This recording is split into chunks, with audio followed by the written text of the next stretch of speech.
জামাতে নামাজ পড়ার সময় রুকু না পেয়ে ইমাম সাহেব পরে রাকাতের জন্য যতক্ষণ পর্যন্ত দাঁড়াননি বা বসেননি ততক্ষণ পর্যন্ত তাকবীরে তাহরিমা না বেঁধে দাঁড়িয়ে থাকে এ ব্যাপারে জানতে চাই।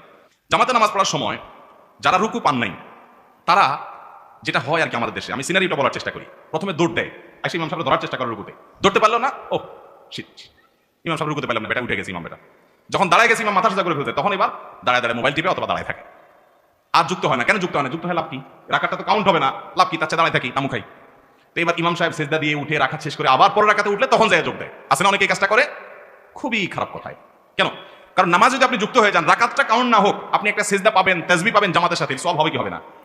একটা সেজদা খায়রুম মিনাদ দুনিয়া ওয়া মা ফিহা, কত মর্যাদা একটা সেজদা, আপনি দাঁড়ায় থাকলে কি সওয়াব হচ্ছে।